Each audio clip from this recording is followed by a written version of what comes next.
No? Okay, so, hey man, Max trains really hard. He crushes his workouts day in and day out. I really have to hand it to him. He's really doing an amazing job of training. He really is, but we gotta get this diet dialed in better. So this is actually pretty common. I see this all the time. And so what I'm going to try to help you understand is that nutrition actually comes down to two categories. All the bad crap that you're not supposed to eat, right? And then the good stuff. Well, the bad stuff, right? Bad stuff, pasta or cookies, cupcakes, candies, fast food, junk food. So it comes down to high glycemic, right? Cookies, ice cream, that's my favorite. That's in the junk food category, but that's still totally valid. Junk food, fast food, right? But these are high glycemic. This is just junk. That's why they call it junk food. So these are high glycemic, and then we start talking about some stuff that's not great, that we're oh, maybe we should avoid that huge pasta meal for some reason. I don't really know the reason, but I think I'm supposed to avoid that. Rice, loads of beans, breads, right? All these breads, right? So what was that? Cereal? Why are you eating cereal, dude? Captain Crunch? Lucky Charms. Oh, cereal, okay. Right? This must be Adam, right? Take out Chinese food. Chinese food, Molly's favorite. Take out Chinese food. Take out Chinese. And, of course, my son's favorite, pizza. That's Adam's diet. Oh, yeah, there we go. Okay, so lots of stuff that you're not supposed to eat. You guys already know that. You guys are all smart. Okay, well, there's another topic on nutrition. I didn't see alcohol underneath that side. Okay. That's good. That should be blue. Yeah. Okay, getting wasted is not really a smart idea either. Okay, but now there's a bunch of good stuff. Can I get another marker, please? Because this one's a little dying.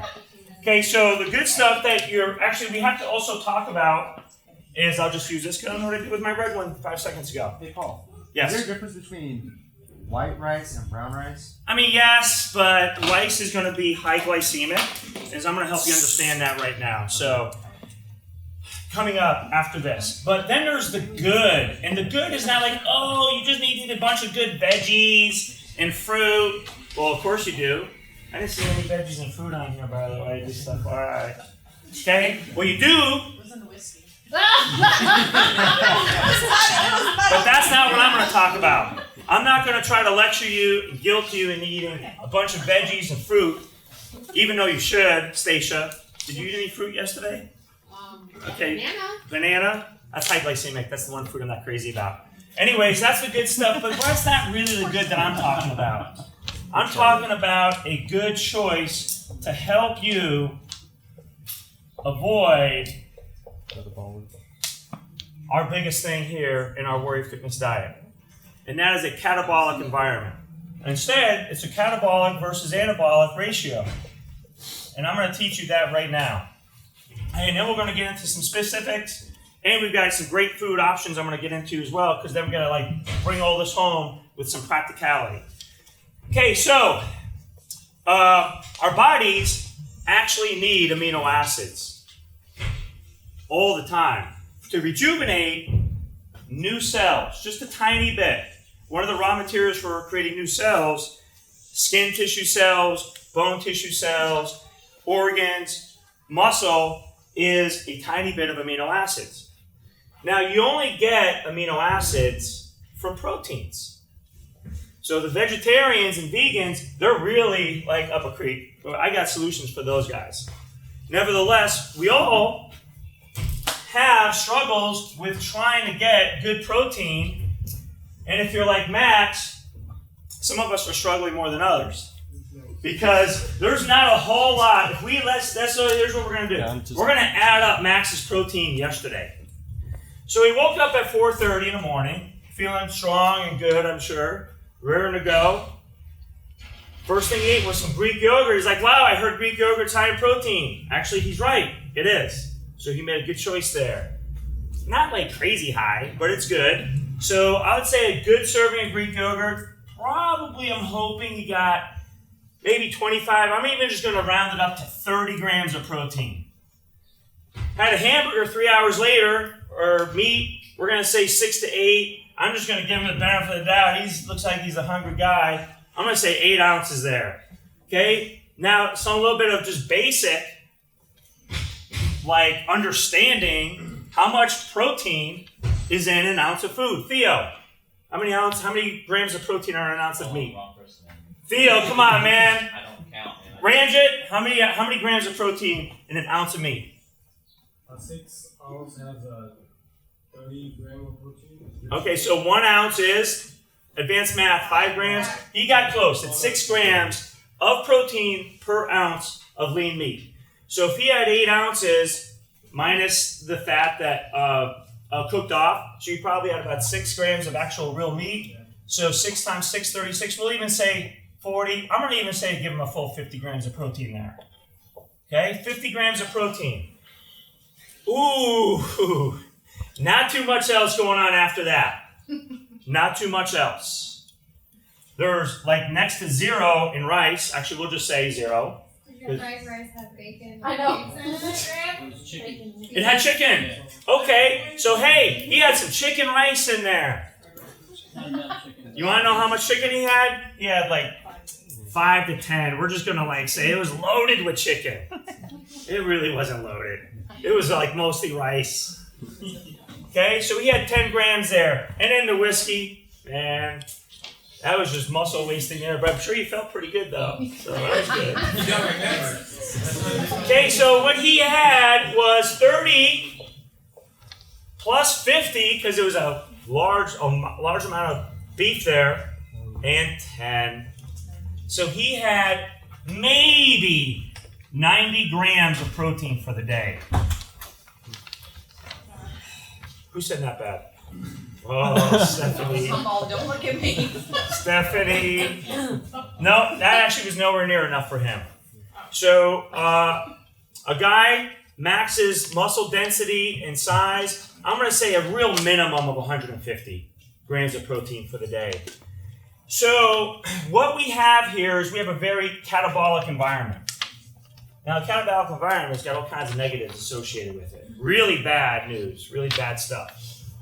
And so I know the big thing is like, oh, how do I get leaner? I'm definitely going to explain that. But first, we have to understand that because we said your body needs amino acids to rejuvenate new cells, that is something that your DNA has programmed. It's happening all the time. It is extremely tiny, minuscule even, but it's occurring.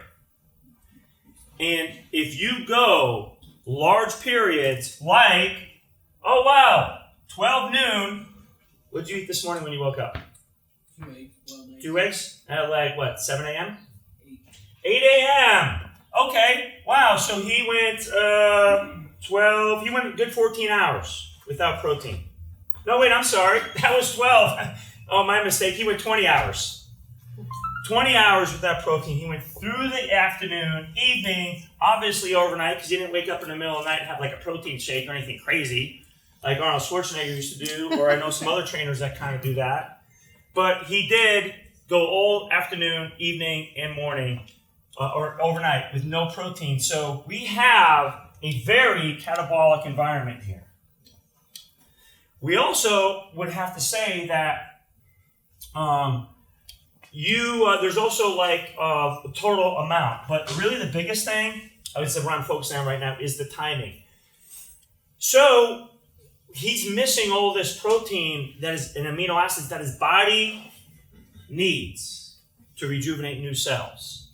But he seems like he's doing pretty good. He looks pretty happy. He crushed his workout with a lot of energy today, right? His muscles, his skin, everything's doing pretty good. He's still alive. This is not the first time he's ever done his diet. So he's got a backup plan, just like the rest of us. Problem is that backup plan isn't really very, good. I don't like it. So the backup plan is that your body will go to the one area that it's not just sitting by, standing by, because we don't have a storage facility for amino acids that are just waiting there like we do body fat We got some body fat just hanging out doing nothing right now. We got carbohydrates that are sitting there doing nothing. If we need them, we can call them up and be like, hey, we need some carbs. We're about to go crush that high wall right now. Okay, or Paul's going to make me do some crazy death slides. Okay, we need some carbs. We don't have a storage facility for amino acids. But as I just said, we do have a backup plan because we need these amino acids. So it's going to go to the one area that's extremely dense Muscle. in amino acids and has muscle tissue. So you break down muscle tissue. And so that is a catabolic environment. Every time Jason goes hours and hours and hours without eating, sorry, I'm just... Oh, you can say I'll give you the diet Okay. not to follow. That was good compared to mine. Jason, We've been through this, Paul. I know. So, your body's going to break down muscle tissue. Now, the problem is not only are you losing muscle mass, we don't want to do that. I know I don't want to. I kind of want to hang on to my muscle, you know what I mean? Right? Christine? Yeah. But the other problem is when we break down muscle tissue, we slow our metabolism. So as we're getting softer, losing muscle, we're also we're slowing down our metabolism. Metabolism is the rate in which you burn calories just to sustain life. Okay, just by sitting here, driving in your car, at your office, on your computer, that is metabolism. Okay, so breaking down muscle tissue all the time is going to slow your metabolism. So that's what we need to do is we need to keep in mind that we want to avoid this. So the diet that I follow and try to advocate is anti-catabolic. Okay, anabolic is muscle growth, and you do that through training. So the connection between hard training and clean and great eating, by the way, the clean actually comes in with the type of good food. Because there's good food that you think is good, and then there's actually clean food. So I buy organic, I buy free range, I buy wild, and then those veggies and fruits are highly alkaline, super important for your body. But the connection, as I was just trying to make my point here, is between training and nutrition. Hard training is going to create an anabolic stimulus. Good nutrition is going to not create an a catabolic environment. Good nutrition will not speed your metabolism. And training really wasn't going to slow it down. So you have to have the diet squared away so that you're not going catabolic and slowing it down if you're hoping to get leaner and raise that metabolism by creating a stimulus for growth in muscle and, of course, your metabolism as well. So that's the connection there between those two things.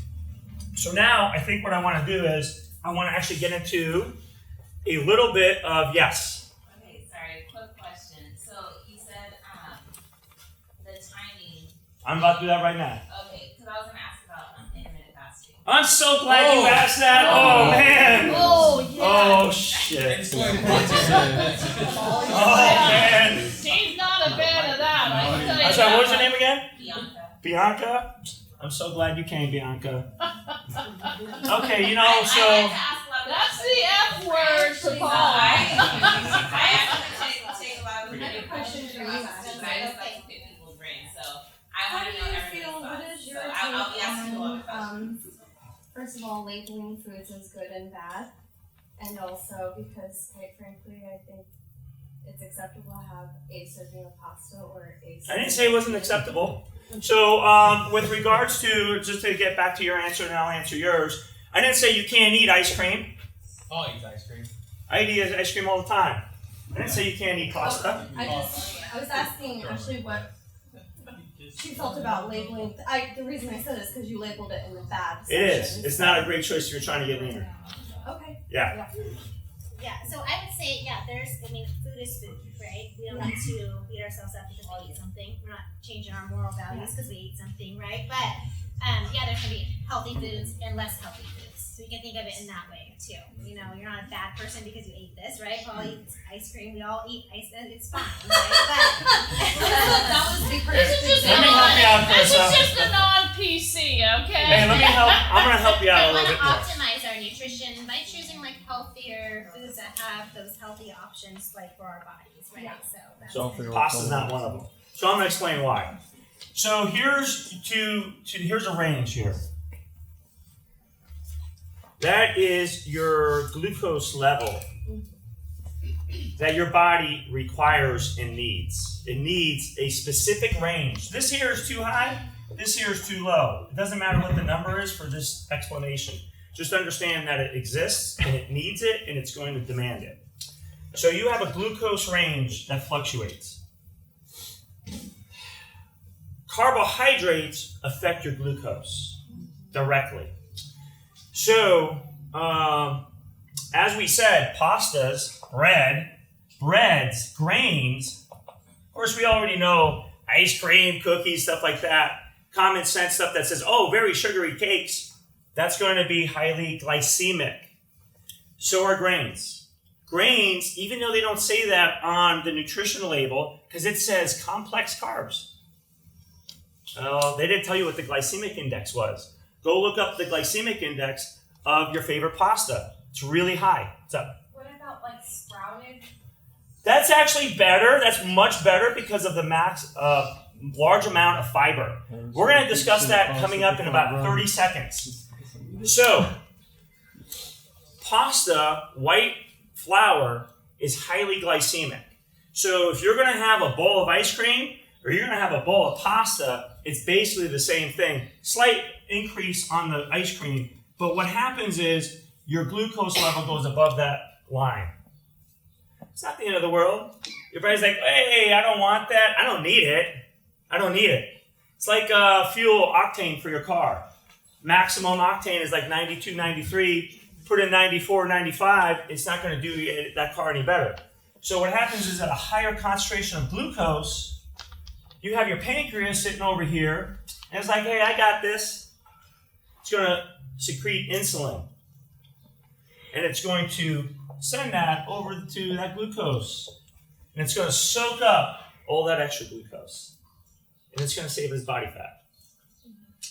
So, and then therefore it's going to bring your glucose level down. Now, inevitably, just FYI, what happens, the faster this goes up, the more your pancreas reacts. It's like, holy crap. So it dumps a bunch of insulin in. So then the more it's going to come down, actually too low. So that's the explanation on why pasta's in the not so good category. No, but maybe in moderation. Moderation is always great. Like a serving. Like You know, I wouldn't say it's necessary. I wouldn't say it's necessary. Yeah. If you really want it, you can have it. Yeah. I wouldn't say it would be the best choice, but if you want it, you can have it. thank you. Okay, so now, let's see. I think I was trying to get into, your question on intermittent fasting. So intermittent fasting is intermittent catabolic environment. That's what it is. They should rename it. Intermittent muscle tissue breakdown. I'm not a fan of it. Okay, I'm a fan of building and crushing. Okay, crushing my training and building my body. So intermittent fasting will never get you there. Now, there's always exceptions. You can talk to somebody on Instagram or YouTube, and they're like, "Oh, I'm intermittent fasting," and he's a big bodybuilder or jacked gal. Okay, there's always exceptions, and who even knows what they're really doing, right? You're just looking at their dumb Instagram account. Okay? But the truth is that we all know some uncle or cousin or grandfather that smoked and drank till he was 104. Just because you know somebody that's doing something doesn't make it a smart choice to follow him or her. So intermittent fasting is very catabolic. Now, there are some solutions if someone really wants to go on a fasting. Then I'm going to talk about there is a in-between step that's not food. We're going to come to that too. Okay, so we're going to move on right now to actually making things practical. Okay, because I'm really, really big into making things practical as my real big goal and hope for you. Okay, so, all right. So what we want to do is we want to follow, I think, pretty much a pretty basic rule. We're gonna make this rule really, really easy. Oh man. Okay, I think it's kind of coming back. My dry erase marker. Use the red one. Brighter. Where is it? It's over here on the other side of that last plate. Oh, perfect. Stacia came through. Can always count on Stacia. All right. We're gonna say every 4 to 5 hours. How about we put 4? Okay, just to get it in your mind. But if you go to 5, it's okay. You're gonna make a choice. These choices are excellent. They're foolproof. They're outstanding. Okay, option A, option B, or option C. Every 4 hours, you choose one. Not all 3, just choose one. Okay, the first option is something called whole food lean protein. This means like you actually did some meal prepping and you were like on the ball and you cooked up, you prepared some food because everyone's busy. We got jobs, we got kids, we got family, we got training. We're like running around all the time. We don't have time to like cook all the time. So maybe we meal prep. I'm gonna throw it together. We do have a bunch of great, quick meal prep options for you to roll out. So option A is whole food protein. This is like eggs, obviously any lean meat. And again, my meats are organic, free range, and wild. So that's what I'm choosing. I'm not trying to go to In-N-Out Burger. I'm choosing my grass-fed beef and fish. And then there's only 2 dairies that are protein, and that would be cottage cheese and Greek yogurt. Okay, those are your protein sources. For vegetarians, you're really in a tight spot that I have what I feel is my best options, and they're coming up on B and C. So they're not in the whole food category. Obviously, I'm not saying I don't want you to eat Bianca or anyone else that's a vegetarian. I'm just saying as far as you're not really going to pick choice A. I was like, hey, every 4 hours I need to eat. Okay, because every 4 hours we're not getting a lean and choosing option A because that's going to be all carbohydrates. So option B is going to, if you don't have a meal prep, something that you were able to prepare or something that you're able to cook, then option B is going to be really good. And that is a quality protein powder. And that can either be whey or plant-based. We have 2 excellent proteins that we sell here. Where am I thinking? Whey and plant-based. So we gave you guys a shake earlier on. That was excellent. And that's your option there. You throw it in a shaker cup, mix it together, takes 1-2 minutes and you're good. Option C is my one that I've been advocating for maybe only about 10 years. Okay? And that is your backup when all else fails. That's actually awesome and perfect. And that is full spectrum amino acids. Okay, so those are tablets. Those are a supplement that you buy. Has anyone heard of amino acids that they drink or buy, maybe BCAAs? Yeah, essential amino acids you can buy by BCAAs, but Yeah, there's essential amino acids. Then there's BCAAs, that's the most popular. And then there's next to no one selling full spectrum amino acids. Okay, so what you don't want to fool around. I guess you can. You can spend money on this stuff. EAA or BCAA. You can definitely spend money on it. It's not a waste. It's just it's not really going to help you avoid a catabolic environment.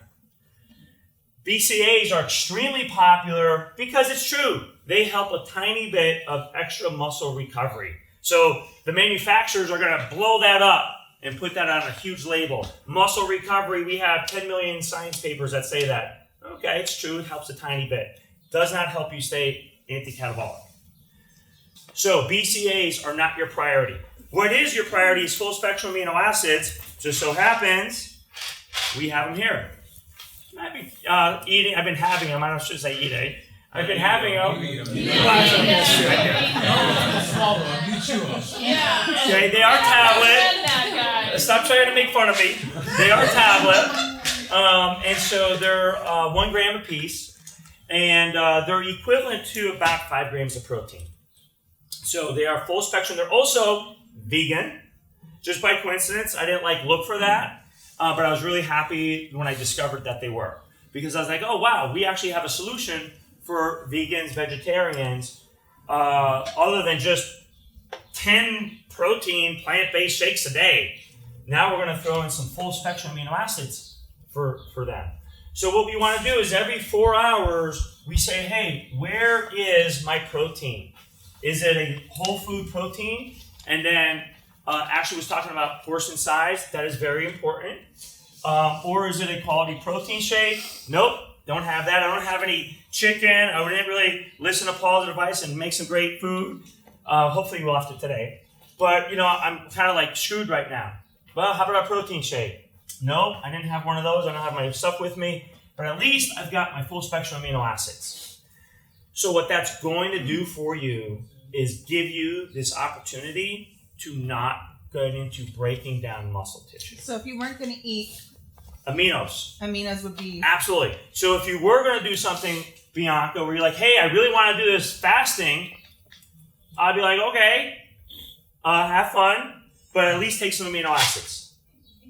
Absolutely. At least take some amino acids multiple times a day. Otherwise, you're just going to slow your metabolism down. And then in the short term, you may drop some weight. It's probably going to be mostly muscle, but you may drop some fat too. In the long term, you're going to put that fat back on because you've slowed your metabolism in the process. So not a very good choice as a general rule. I am going to open this up to questions. I probably want to talk a little bit about actual nutrition as it plays a role in training too. But I'm going to pause here to see if anybody has any questions so far. Anybody so far on any stuff? Yes. For Ashley though, can I go to her? Yeah. In regards to section B, if somebody were to be hungry but wanted to do a smoothie kind of option, would you recommend actually chewing your food or actually drinking your food? Oh, yeah, that's a good question. It's really a preference thing, I think. I think smoothies can be really filling, but some people aren't satisfied unless they can be chewing, right? So I think you have to understand your own satisfaction Or level. the digestion Yeah. aspect. Yeah, the digestive aspect, it's always good to thoroughly chew your food. That's going to help with digestion. So smoothies can be easier to digest. But somebody wouldn't get full off of a smoothie. Yeah, it depends on you and your preferences. Some people feel really full off of smoothies, but if you know that that's not going to cut it, you're going to have this this calorie smoothie, and you're still going to need to eat afterwards. It's probably not the best option for you. So actually, the manipulation of chewing your food can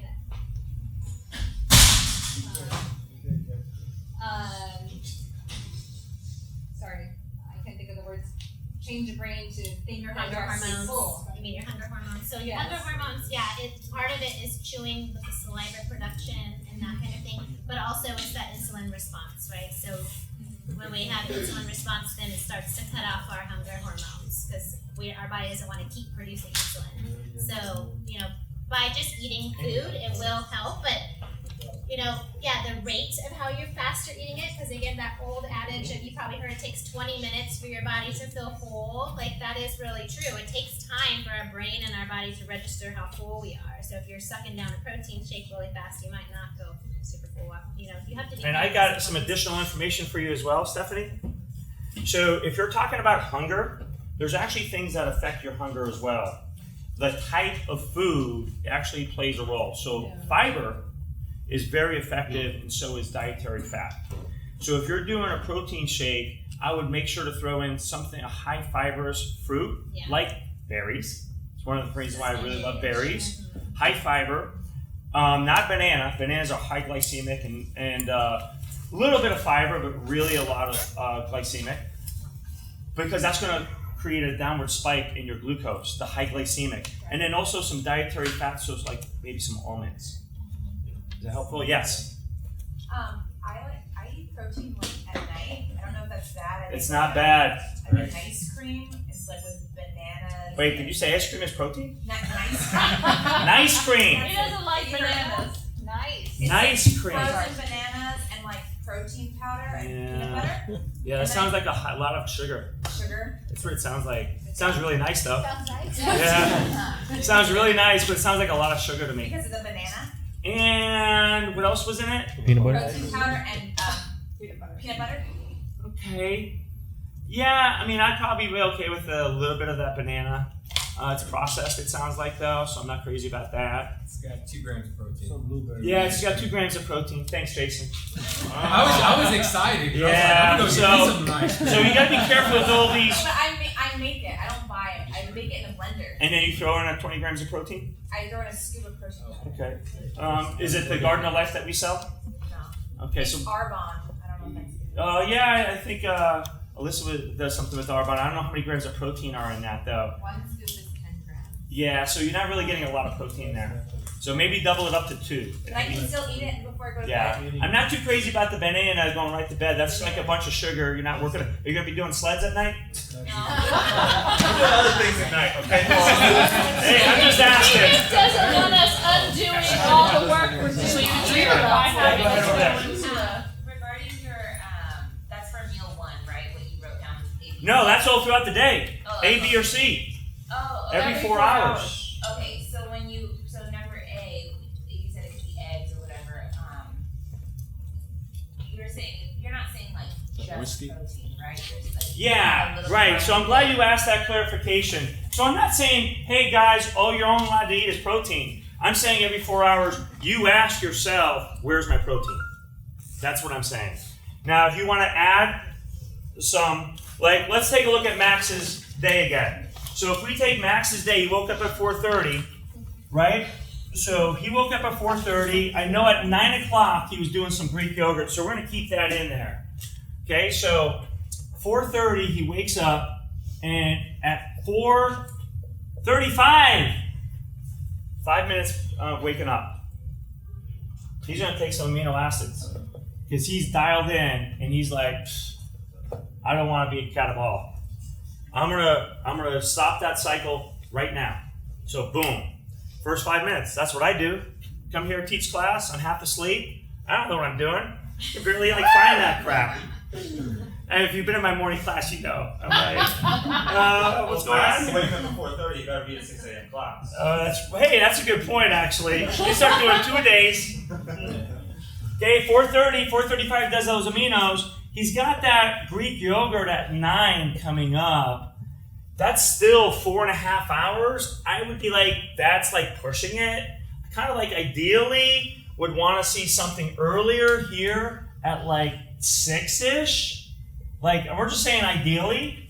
So it could be this Greek yogurt earlier, or you can just get right into this pattern here. So maybe we do, what time you start work? 6. Okay, so then you know what? We're going to do this. We're going to do 4:35 aminos, and then on his way to work, he's going to do a protein shake. So at 5:30, he's going to do a protein shake. It's only an hour. It's okay. Those aminos are good complements to whole protein as long as it's not right at the same exact time. Then I'll get to you in a second. And then at 9 o'clock, he does that Greek yogurt, probably on a break. 12 o'clock, he does that hamburger. And then at 6 o'clock, he had that rice. You know what? How about at 4-ish, he does those amino acids again. And then 6, instead of just rice, he's going to throw in like a chicken breast. Okay? Chicken breast. Rice plus chicken breast. And yeah, he has rice. I didn't say you can't have rice, Carissa. I just said you have to be aware it is glycemic.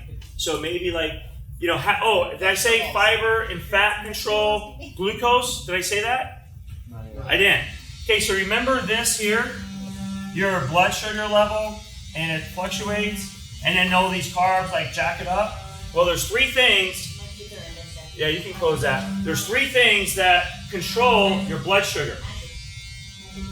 3 things that affect the speed in which it converts. Okay, from sugar to glucose. And those three things are fiber, protein, and fat. Okay, so if you have some other form of this type of nutrient with that carbohydrate, then you're going to slow this down so it's not like spiking up. So with that rice, you have some olive oil or some avocado. Avocado is like the best. Okay? That's some great dietary fat and some chicken and some protein. And Sounds like she just had sushi. Or she could have meat with her ice cream. yeah, I'd be like, hey, where's your protein? You really weren't getting a whole lot with 10 grams. So that's why I'm trying to now get this to be like practical. So to answer your question, this is throughout the day. You make some choice here. Obviously, if someone is a vegetarian or vegan, they are going to be eating, lots of fruits and vegetables, and that's has a lot of good positives with regards to alkaline. And you guys have all heard me talk about how important alkaline is. Fruits and veggies are actually alkaline, so that's great. But you are missing the protein, and a lot of the vegetarian foods out there actually are not very good in my personal opinion, and I'm going to explain why. So we heard sometimes, a lot of like plants have some protein in there. They have some, but you're starting to see more and more labels on these vegetarian foods that say no soy. What's up? No soy. Okay, soy just happens to be the highest protein of all the vegetables. So I'm like, man, why not have some soy?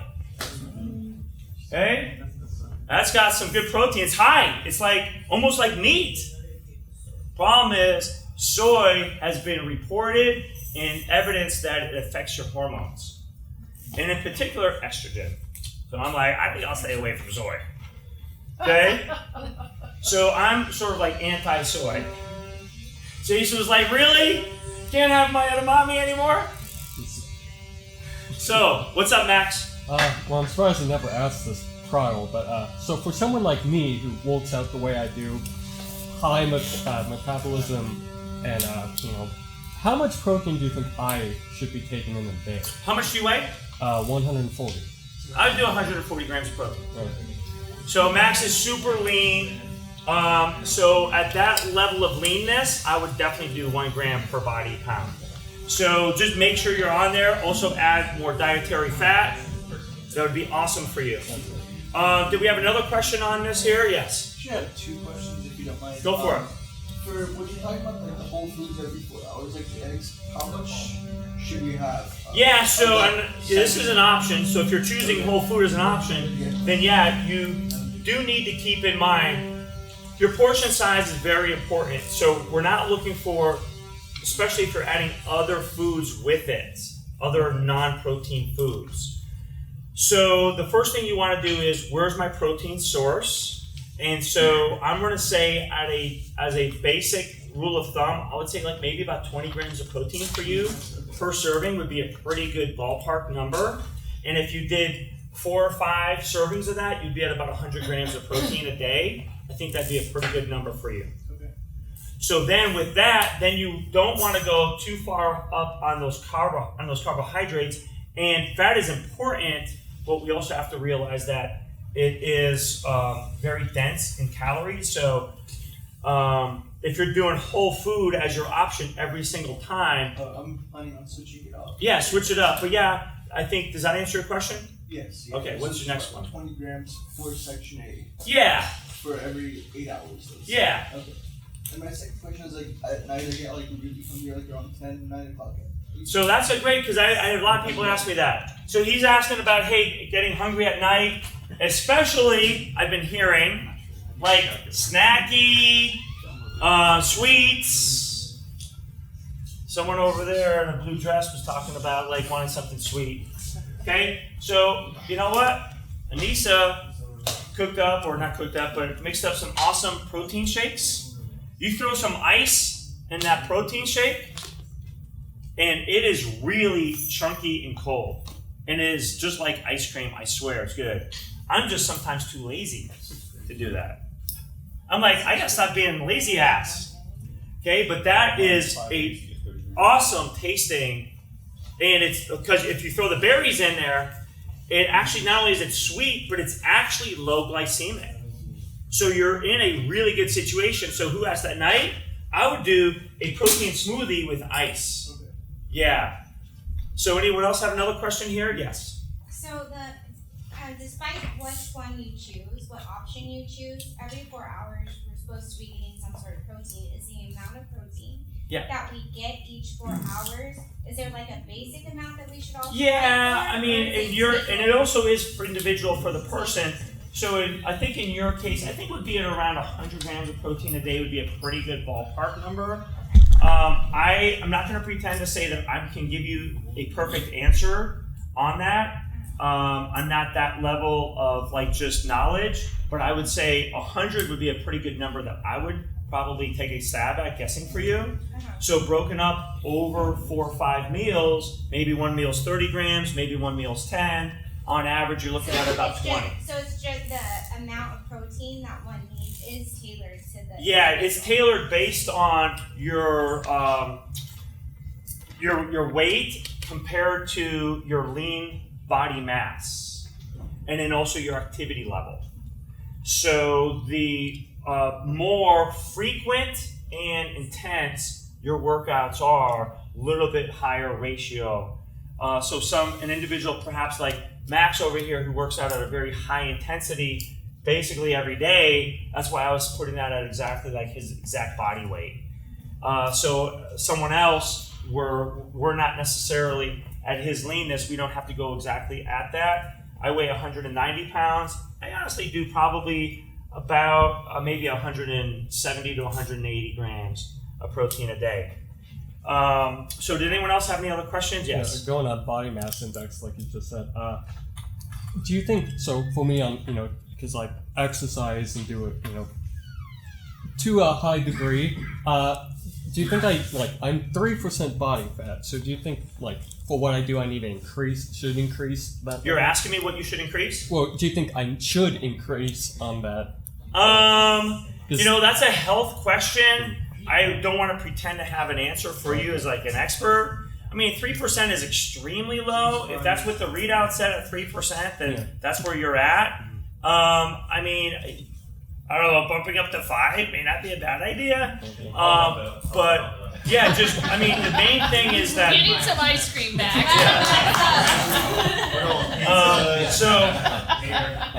I just am a believer in Eating Max's whiskey. feeding the machine.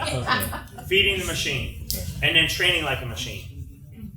So, yes. So when we wake up in the morning, how soon do you wait to eat? So it is also going to be your personal preference. I like this idea that it came up sort of like with Max. It's not too far off from mine. So Mine is I have aminos as soon as I wake up, and then about 2 hours later, I have some protein. And then I start that cycle right after and then that. do you recommend cutting off your eating by a certain time to go to bed? Or do you try and do all your eating in like so many hours? Or Yeah, so that's a great question. And this is definitely going to fall into the category of different philosophical answers perhaps, because nutrition is not a perfect science in my opinion. It is a little bit more of a philosophy a little bit. So mine is I do eat at night. So I eat right before I go to bed. I have protein right before I go to bed. So I do I was about to lie. I was going to say no carbs before I go to bed, but that would have been a lie. But if I'm smart, I don't do carbs. If I'm bad, I'm having some ice cream. But yeah, if I'm smart, I'm just doing protein and veggies actually. So has that answer? Protein at the end of the night is fine. It's your overall calorie consumption for the whole day. So you might need to eat at night if you need to eat more protein, right? So it's like your overall day doesn't really as much matter. So did anyone else have some other? Yes. I got a question. Okay, so what you've been shown and what to eat, blah blah blah, and all that. So we're talking about not wearing down our muscle. Yeah, well, eat sort of, properly, yeah. and all that stuff. So if we do that, so does that then lean us down? So what? You know what Yeah. I'm So you know what? I'm going to tie this into training now. Thank you, Tom. So I'm going to explain training now for you. Okay. This is actually great news as well for you guys. And one or two people have heard me go over this before, so could maybe not be a bad reminder. So I love it. A lot of people with their Fitbits of how many calories they burned in a workout, right? How many calories? Justin, do you have one? I'm not wearing it right now. Do you have one? Yeah. Did you ever look at it? Samsung Galaxy Watch, but it does the same thing. I never even look at it. I was about to jump all over this shit. Okay. So I don't care about how many calories you burn in a workout. It doesn't matter. Let's say you're going to be super dedicated, Stacia. You're like, you know what? This is the month. I'm going to do it. I'm going to train every day. Whoa. 7 days a week? You crazy girls? All right, let's be realistic. How about 5? 5 times a week, right? You're going to do that? Maybe. In a really strong approach. Okay. 5 times a week. How about you, Carissa? You going to train 5 times a week? Yeah. Maybe? Okay. 5 times a week. Your workout, assuming it's pretty serious and legit, we'll call it about an hour, right? Right? A little smackdown for an hour, right? That's 5 hours for the week. How many hours in a week? 168. So the amount of calories you burn in 5 hours out of 168 doesn't really, it's just drop in a bucket. It's not going to make a big deal. So that's not going to get you lean. The amount of calories you burn in a workout is not going to get you lean. What is going to get you lean is the other 163 hours, your metabolism being boosted. And we already said food cannot boost your metabolism. So now we're back to what can boost my metabolism. And that's where I come in. Okay, that's my specialty. Training. And a certain type of training. Right? It's called, I want to die training. Okay? Or actually you are going to, a little bit. Okay? Hard training is going to boost your metabolism. Not how many calories you burnt. It's totally irrelevant. So, unless you're looking at a specific amount of time compared to what you did at another specific amount of time, and it was as hard as you could the whole time. So, hard training can increase your metabolism. So, over the course of your week, you've got a workout here, and another workout here, and another workout here. If all these are hey, instead of that kind of level of intensity, instead we do crazy high intensity, and then you leave this building and you're like, oh my God, I'm never going back again, then maybe you actually were doing something that's going to help your metabolism. Okay, and so what happens is your metabolism's here, it has a spike here. Before you know it, you have enough frequency, it trends up. So that's the deal there. I think while we're talking about training, one last thought. I just kind of always have to add fasted cardio. One of Jason's favorite. What the Okay, hell so is just that? because it's out there and some people have been talking about the I can't internet imagine and not eating YouTube, before. Instagram, right? So fasted cardio. Bianca, you ever do fasted cardio? So sad. Oh man. And I'm not vegan, by the way. I used to, Okay. but it wasn't Cool. unhealthy. So fasted cardio. Anyone else a little bit here and there? Ever in the past? Jason, bad idea. Cardio fast. There we go. Now we're talking. I like that girl. Okay. Fasted cardio is only going to be really, really good. And I don't know what I'm about to draw there. It's going to be really, really good. It was going to be something. It's only going to be really, really. Yeah. Define it. Yeah. What is thank you. Well, fasting, right? Oh, I'm fasting, right? That's a fast, right? That's a word when you are not eating, right? Heard that before? Okay, I'm fasting, I'm not eating, maybe it's spiritual. So there's some great value there. Tremendous. Absolutely. But if you're going to do cardio without having any glucose in your bloodstream, then, so here we go. I knew there was something. Here it is. Okay, so this is time of a workout. And this is intensity. Okay, so